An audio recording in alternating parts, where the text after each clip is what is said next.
Hello, everybody, and welcome to the Geek Weekly, where your neighborhood-friendly geeks talk about things that matter in the world and that should matter to you. So, how are you guys doing? Swell. Okay. Just okay? Yeah. Terrible. Terrible person. Yeah, you are. How about you, Isaiah? Me? Yeah, have you conned any people into donating? Constantly people are donating. The donations are real. I'm not sure if anyone on the internet knows my job is. I do direct sales, but we promoted leadership. I work for a company called Fundraising for Change. You can probably find us on the internet. I do direct sales on the street and get people to sign up for fundraisers. So yeah, that's my job for now until I get promoted, which will probably be Monday, and then I'll teach other people to do it. Either way, con people into signing up today. Yeah, I got 2 people in. I made a little over $100 today. It was nice. I met a really beautiful girl. Oh, man, Isaiah. Like, not even sexy, like, a beautiful girl. Like, good eyes and stuff. Because sexy girls just wear makeup and shit. She, like, looked good without makeup. That is so romantic, Isaiah. I genuinely don't think it's romantic at all. I just think she's a good-looking human being. Aww. Aww. No, it'd be romantic if I had, like, an emotional relationship with her, but it's just the way she looks. Wait, so she's not a good person? I don't know. I don't know her very well. Oh, okay. The plan's to get to know each other better, but yeah. Yeah, hopefully you Why get are we to know talking it. about my romantic life? I don't know, because Better than mine? Yeah, it's better than Mrs. Alright. Lijuan. So, if everyone here knows the song Heartbreaker by Pat Benatar, that's about Michaela. Oh. I don't mean That's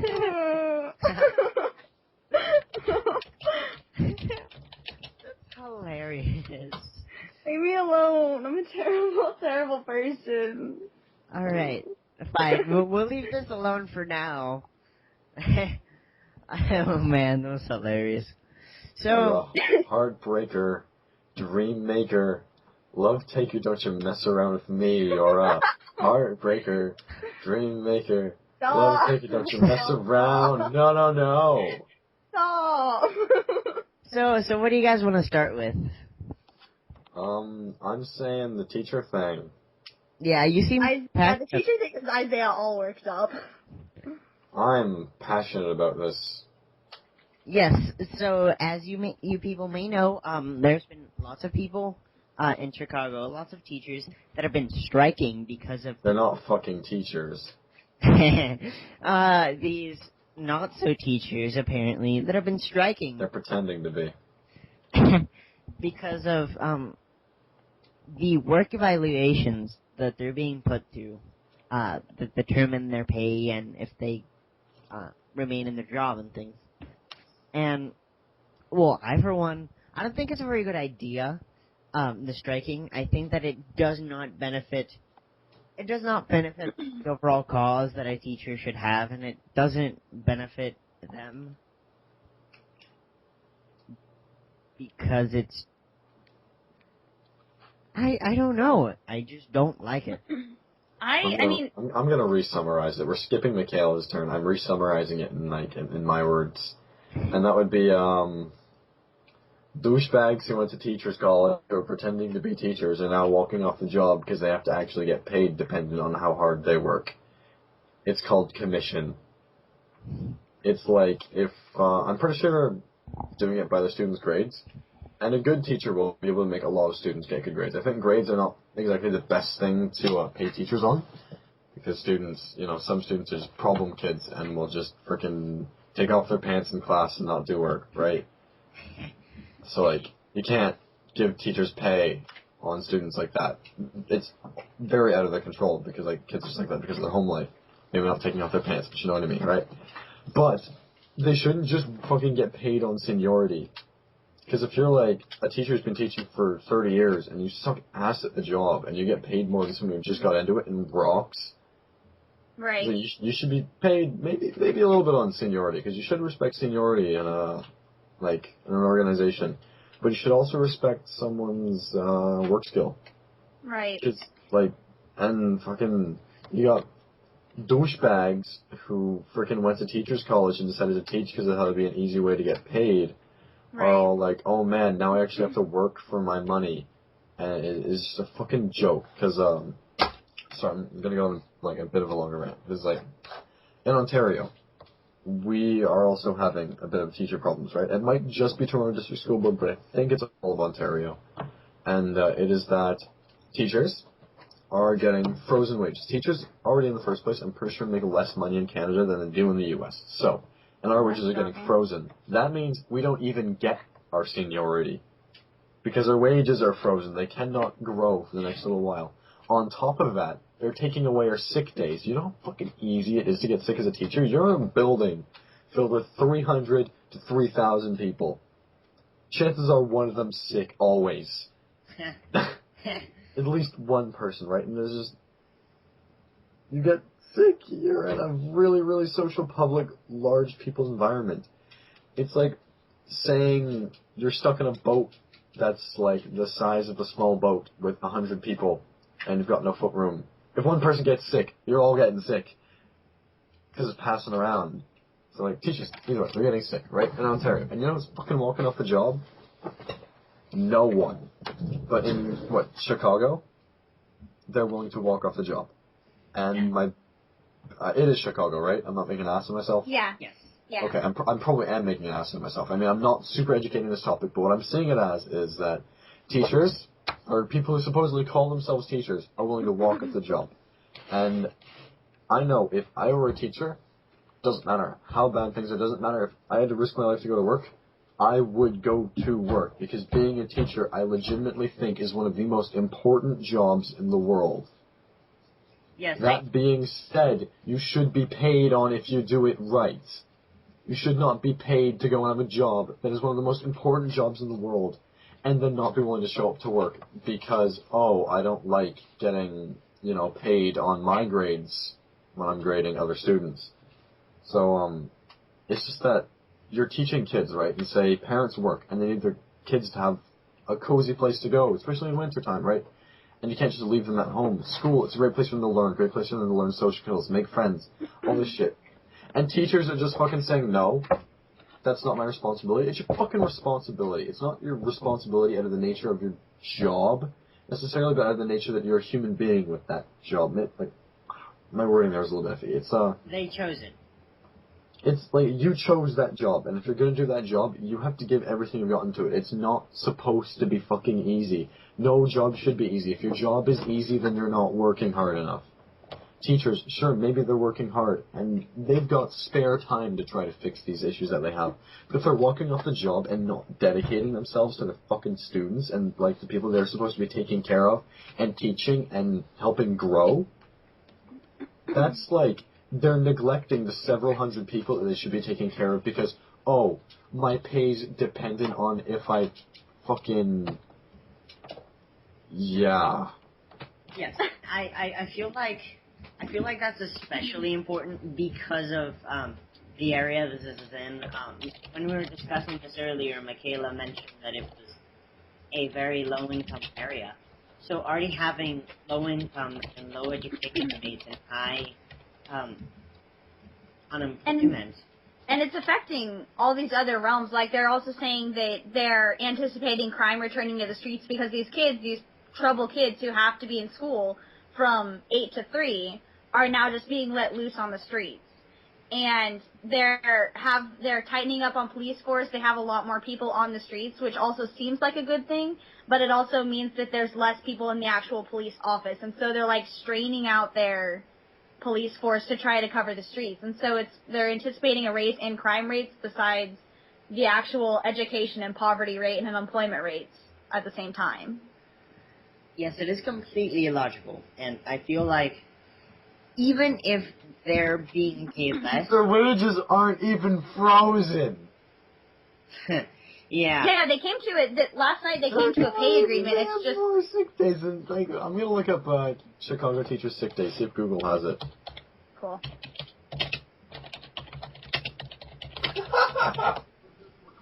But I feel like it's completely illogical to just leave your job. It does not achieve much. And especially in a time, and I know they had a really good interview on CNN about this topic with one of the coordinators of the entire strike. And one of the questions that the interviewer had asked this woman was, when there's so many people who are out of work right now in a city with an unemployment rate that's almost 10%, you're complaining because you don't have certain benefits and you're getting paid on commission? And the woman's response was basically, she said that she was glad that they had jobs and they were grateful that they did, but they wanted people to respect what they did as a job. And I find that to be ridiculous, because no one is disrespecting their job. They're saying, we have a very low-income city, and we need to raise education, and we need to make cutbacks in order to do so. Yeah. And so I don't know. I'm not a fan of workers' unions to begin with. I don't think there should be a teachers' union. I think should. I don't know. Unions. I like unions until they do this. Like, yeah, it's one of those things where I'm okay with unions if you're being a good union. When it's, let's all strike because we're making 60 cents less than we think we should be making, it's a completely different story. And it's just like, it's the fact that I'm okay with engineers going on strike. I'm a little bit less okay with scientists going on strike because I feel like constant progress in science is important. I'm pretty okay with clothing manufacturers going on strike. I'm okay with, people like me going on strike. But I'm really, really not okay with teachers going on strike. I'm all for teachers standing on the ground and saying this is what we deserve and you should be giving it to us. But it's like, you need to be a teacher. You don't just get up and leave, right?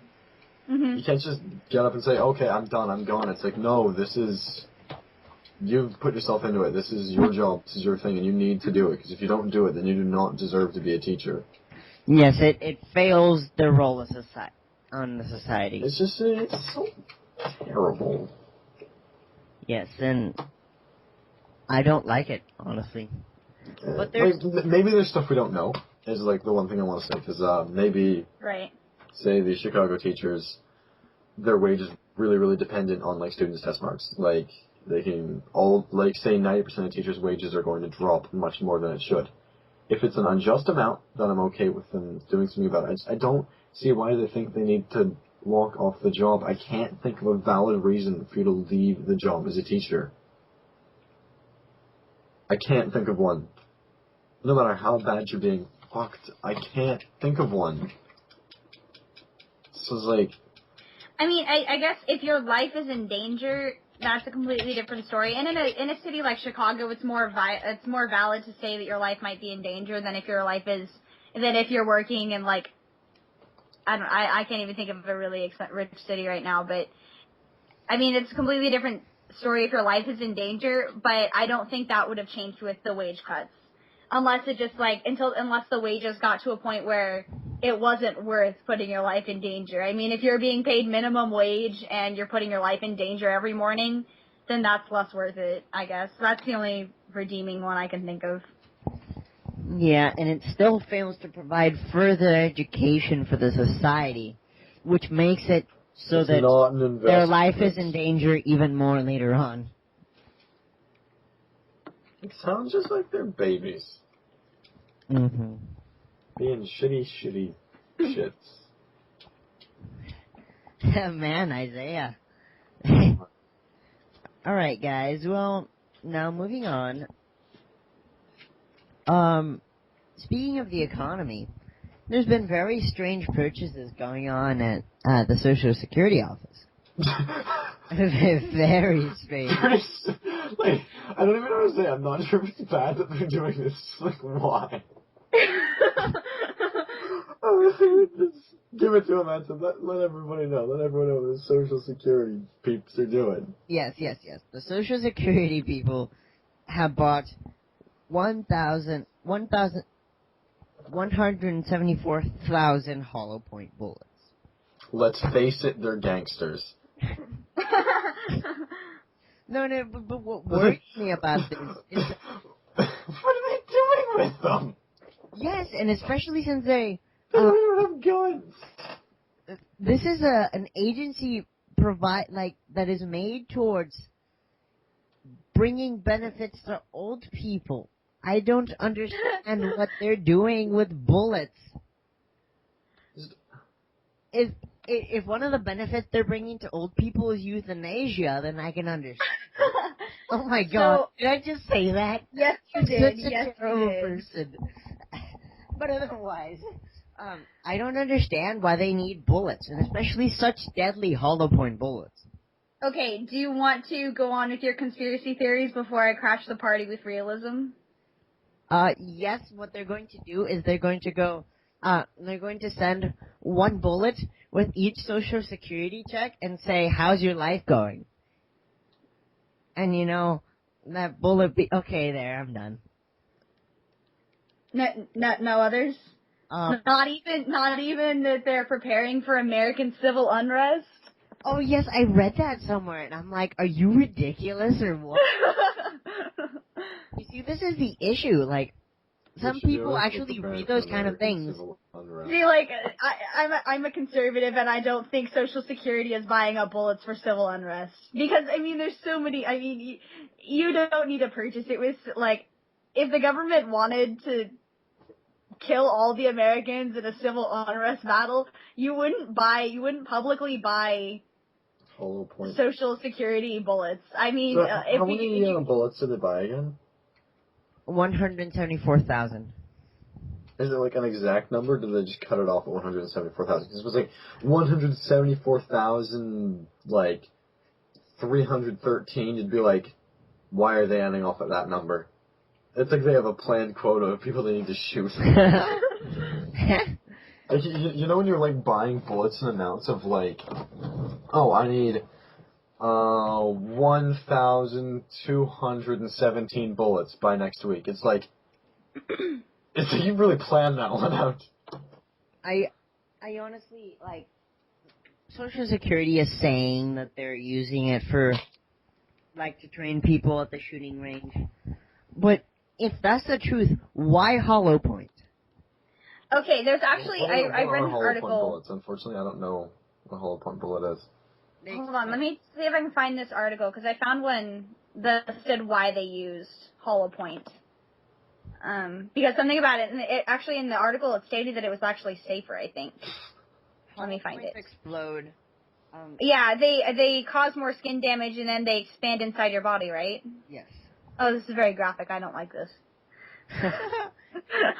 By the way, I'm afraid of blood, and pain. Let's see. Okay, so I'm gonna go ahead and read this now. Straight from the Huffington Post. For practice ammunition, they do not have to be hollow points, but hollow points are the normal police round used for duty ammunition due to their ability to stop when they hit an object, as opposed to go through it and strike more objects. So they're police bullets. Yeah, it's the same bullet. It's the same ammo that police use because it stops when it hits an object rather than keep going. So that would actually make them safer in practicing.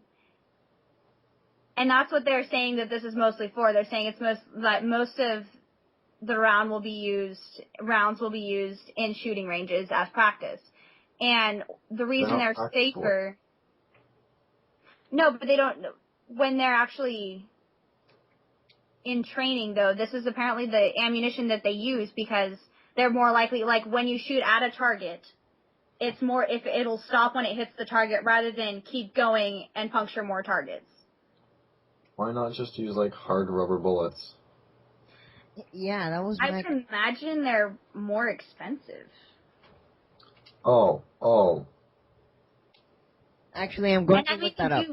They do need, and in any case, they do need something that will be effective if they do need to use it as a weapon. I mean, you do need to find something effective. It's not just for. But like again, I honestly don't know why they would ever need to use it as a weapon. Well, I don't. Hold on.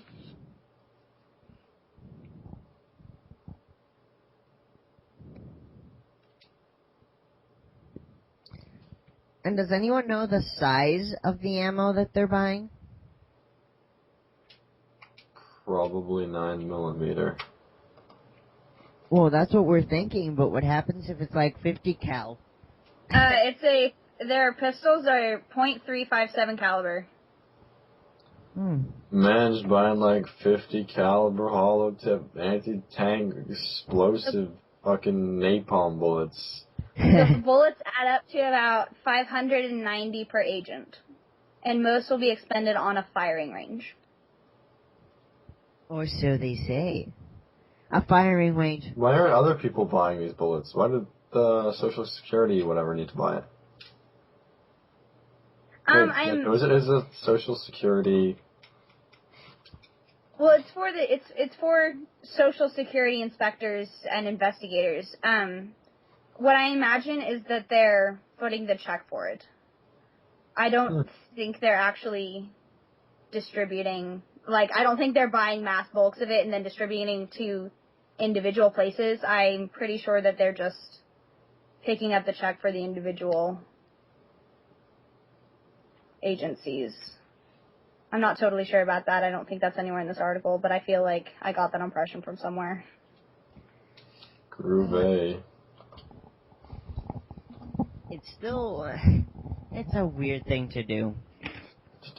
What I'm interested in is why this has never come up before. Like, this is just this year become a big buzz on the internet, and I'm assuming they had the same number of ammunition last year. Why wasn't this a problem before? Why didn't anyone pick up on this? Maybe they didn't make it public. I don't know. I mean, all these blogs seem to know about it. Isaiah. What's that? You're a heartbreaker, dream love taker, don't you mess around with me. You're a heartbreaker, love taker. Oh my god, this is so unnecessary. Don't you mess around, no. I don't really remember the lyrics to this very well. Michaela. It's high quality. There is no need for you to say anything about making unnecessary comments. I mean, as sly as they may be, and fox-like. Oh, it just seems to me like we're so worried that these guys are buying bullets, and we just don't know why. Like, what are you going to do with them? I mean, they're gonna train anyone can go and buy bullets in the United States, right? It's not like they're difficult to get. No. Like, here in Canada, they'd be a lot more difficult to get because you can't buy guns in a Walmart. But over there, in some states, you can. Yeah. So pretty sure you can in Oklahoma. Buy guns at and Walmart? I know you can in Maine. I think it's at Walmart. They used to, at least. I've never seen a gun at Walmart. I've seen them at, like, the hunting stores.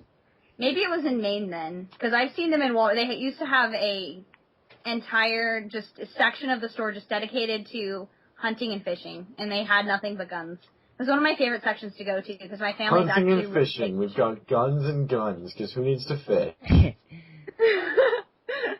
If you're such a boss, you'll fish with guns. Mhm.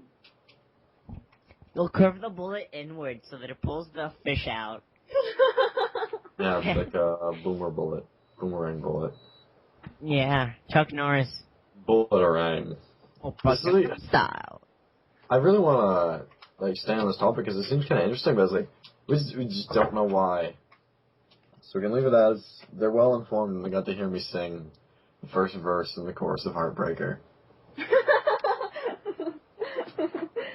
I mean, it's good music. So, and now going on, our most obsessive and most reoccurring motif, our beloved Google has made another step towards world domination. Yeah, man, they've got, glasses. Yes. They are now infiltrating the fashion industry. Yes. It's not even fashion, it's just glasses. Well, they're putting them, the deal is that they're putting the Google Project Glass onto the New York Fashion Week. Yes. I don't even see what's fashionable about it. They're just trying to make rich people buy these friggin' funky looking glasses. Have you seen the rest of New York Fashion Week? I don't think there's anything on there that I look at and say, man, I really wish I could own that dress. Alright, is everything just like whack? It's high fashion. It's not like stuff you'd actually wear. It's made to be insane. Huh. You know, that takes high fashion to a very literal, different kind of sense. Oh.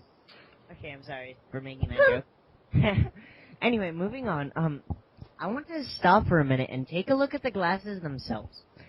Because they intrigue me. It's a different step towards technology. Now, when I was talking to Isaiah, when we were discussing this, he mentioned that. How did he say his name? Because I always fail at pronouncing it. Don't take my word for it, but I'm pretty sure it's Mikio Kaku. There we go, Mikio Kaku. Let's just assume it is, and if we get it wrong, we'll correct ourselves later. Well, I'll just bleep it out. Yeah. Back to main topic. Google's taken over the world with glasses that are now a fashion statement that make you look like a douchebag. Mikio Kaku said that they were going to happen, I think it was 2 years ago. He's like, oh man, this is going to happen. And it is. It's a smartphone for your face, and that means they're in outer space. and they have really cool things, sort of a pornography. GPS for walk. Yes. And, GPS for walking, and, A GPS for walking. Yes, like you're in a store, and you want to find out, where's the bread? So you're like, hey, thing on my face, where's the bread? And it'll be like, oh, turn left now. It's ridiculous. That would be so helpful for me. Do you know how often I get lost in stores? I think more interesting things would be, like what Mikio Kaku said. An interesting idea is if you'd be able to look at someone's face, it would be able to tell you their name. Oh, with facial recognition. With facial recognition, it'd be able to tell you their name, information about them, stuff like that, occupation. And a part of me likes that, because you'd be able to, just see who's who. But then it's also kind of you know every single thing about every person you see. And if you're because you could go into a lot of databases and say, you jailbreak your fucking face glass douchebag wear. And, you'd suddenly be able to see if people have criminal records. Yeah. And what their criminal record is for. So, you'd know if someone, has committed petty crime. And you could, fucking bother them and be like, hey, man, I know about that one time you, threw that pop at, a police car. Yeah. And so be like, shit, how the fuck do you know me? You're like, douchebag glasses told me. Because I look like a douchebag. Oh, my God. They make you look like a douchebag. I think they look like a Vegeta Scouter. No. No, they don't. Yes, they do. This Vegeta Scouter is fucking awesome. Have you seen them up front? Vegeta crushed his Scouter in his bare hands because of how useless it was to him.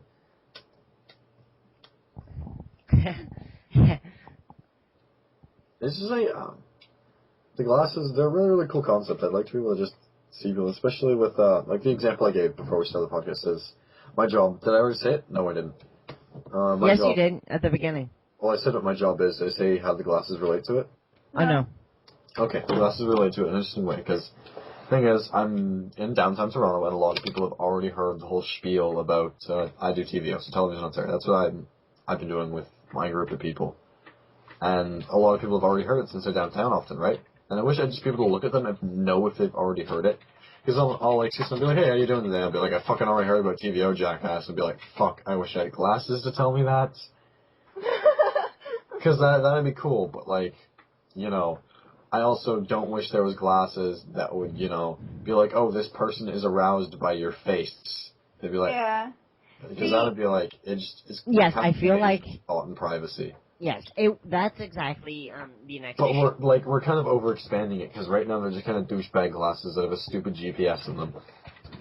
Yes, but that's the whole problem with them, and that's why they won't make them more powerful than they are, because of the fact that they can be used to go in people's privacy. And to... Speaking of privacy issues... No? Alright, that was awkward.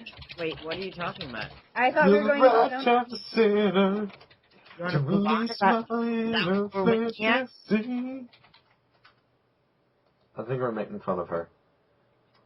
Oh, is that what's going on? I'm so confused. What's going on right now? I'm asking you what you wanted to do with that, speaking of privacy. Oh, I thought you wanted to move on to Sonar. Okay, see, that could have made it much clearer. Yeah, speaking of privacy issues, there's this app that has been, it has been on the iPhone for quite a long time because Apple people are just, better, and they're not better. No one is here. Please do start a war. Actually, it would be very nice if you guys could start like a flame war and versus iPhone below, so that we could have like some sort of discussion going on. That would be very nice. But since Apple pays for its things, it's been spoiled and it's had this app called Sonar for podcasts. And what this app does is it, if anyone has their GPS on, it checks and it, it shows you their Facebook and their Twitter, and all these things that are linked to their phone. Basically any social media website that you are linked to. And your criminal record. I don't think it has access to public records yet. If you could, someone could do it. Oh It's yeah, a scary and by the way, possibility. the Google Glasses will run off of Android. So you can, root your Google Glasses. That's uncomfortable. I know, right? Oh, and besides, you'll look kind of douchebaggily stylish with them. And see, some people look really good in them. I've been looking at the pictures, and then some others just look terrible. I mean, I'm sure Vegeta looked great, but anybody else, I mean, if you don't have Vegeta hair, then you're going to be a douchebag, and if you do, then you're like the second strongest warrior in the universe. Actually, this guy right here, I'm going to be showing a picture of him right now. So look at your phone, or look at whatever you're looking at, because here's a picture of Vegeta and the guy. He doesn't have Vegeta hair, and... Yeah, he does. No, he doesn't. Look at him. It's just cut off, but he's totally got Vegeta. No, he doesn't have the fucking, McDonald's M on his forehead. He doesn't have the eyebrows, and his pupils are too big. His mouth's too big, and he has teeth. And, Basically, he's not a drawing, therefore an he's adequate terrible. neck, and, Vegeta's left ear is just much larger than his left ear. Actually, no, this guy was styled to look like Vegeta in every way. Whoever the fuck did that is a goddamn piece of shit. Oh my god. No, legitimately, they must have just never watched Dragon Ball Z ever. I need to find someone to bleep things out for me. Because I'm not taking the time to it. I would do it, but I'm not even sure how to, so I leave you. Okay. Get someone in Venezuela to do it. Yeah, they probably love us. Yeah, I they was are so listening happy to- when they shared that video. Oh, by the way, we're going to be talking about Venezuela again soon because their elections are soon. Oh, I shall apparently warn they care them about on us their if we're Twitter Britain or something. Yes. You're going to share podcasts where I sing Pat Bentar. And if anyone else out there wants to share our podcast, we greatly appreciate it. Yes, and in fact, we are welcoming it. Yes. So yeah, this Sonar app coming back to the theme.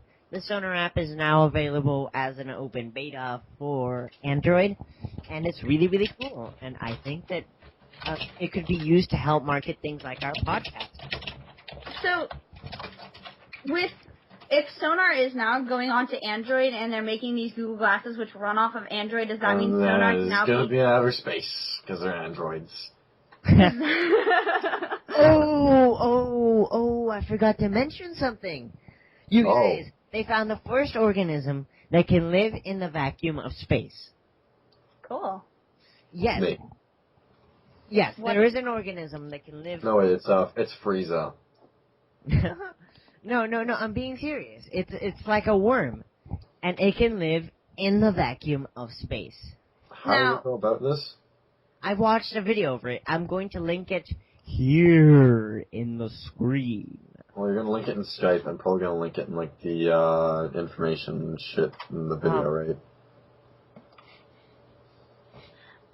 So out of curiosity, because I'm not as into science as I should be, what does this actually mean for humans? It means we have something that can survive in space, and it has really, really bad brains and looks like a worm and won't do anything. So is there any, like, practical application to this, or is this just curiosity? No, how it does it and starts using a larger scale is, like, my first thought. Yes, going way, way, way overboard, we could have genetic mutations with this, and, with this organism and us, and, we can be human worms that can survive space. Oh, or we can terrifying. control them. Why would you want that? Or we can make them really, really big and start controlling them and ride them through space, like space pirates. That would be actually really fun. I want to be a space pirate. Prefer to be a space cowboy. Cowgirl, I guess. Hot. So their spacesuits are really not sexy. Have you guys heard about the Virgin Galactic programs? We were talking about it in personal finance the other day. An entire galaxy that's never had sex before. Okay, not Virgin is in the airline company. Are they an airline company? I don't even know what they are. Virgin is an airline company. It's I believe it's an international, like it goes overseas plane system. But they just contracted the first set of private spaceships. So these will be, there's only been 2 people who have gone to space that are non-government affiliated. And those 2 people were worked for this privatized company that Virgin Galactic just bought out. And they are going to, I think it's in 2014 they're planning this, but they're sending the first ship of privatized citizens to space in this little spacecraft. And one of the things that they were working on is designing a space hotel. And what they wanted to do was, because spacesuits are so constricting, I guess, they wanted to make these, like, bubbles, I guess you could call them, to put on the side of the ship so people could just, like, float around in this big empty room. They could see space all around them, but they wouldn't be confined to the limits of their spacesuit. What they need to do is they need to give the moon a molten sphere and create a magnetosphere on it, and then create an atmosphere by I don't even know how, and then we can breathe on it. Because just an atmosphere is enough. Because if you have just an atmosphere, you can be like Mars. Because Mars is an atmosphere, right? It's a very, very weak atmosphere, but it's an atmosphere. Because Mars used to be lush and beautiful just like Earth. It even used to have water on it. Chances of it used to have life on it? Pretty likely. You look at things like the numbers and science and reason. The chances of there being life on it are pretty high, right? The only issue is, I don't know like what changed it. Maybe it was like a meteorite or something. Maybe like that giant volcano on it erupted and it just destroyed everything. But it's molten core, and the layer outside of the molten core, I forget what it's called, they're like the same temperature, so they just move together, and that just means they don't have a magnetosphere, and that means the light's waves or whatever just rape your planet. I'm pretty sure about that. If I'm wrong, I'd love to have someone correct me, but I think that's the way it works. Yes, well, you guys, we need to wrap up. We need to give the moon a molten core. Yes. And that will be a breeze in about, I don't know, a million years. When we've exhausted our resources. I went there. Well, you guys, it's been nice for you to listen to our ranting, and we hope that you, come back again sometime. You know, if you like what we say, you can always follow our thoughts on Twitter. Or Facebook. And then like us on Facebook. Because we tweet. Yes, that's in tweets. I haven't started yet because I only have 3 measly followers. So and if the you Facebook guys... page only has 8, and 2 of them are my parents. And one of them is One of your mine. parents on the Facebook page. Now I can't swear on it. Three of them are us, two of them are my parents, which means we have 3 independent followers. So come on, guys. But we'd appreciate it if you like this video. If you really like this video, then favorite this video. And if you like the kind of thing we do, subscribe. But we would love to hear from you on our Facebook page or on our Twitter. So, just, help us out and do all of that. Have a nice night and a great week.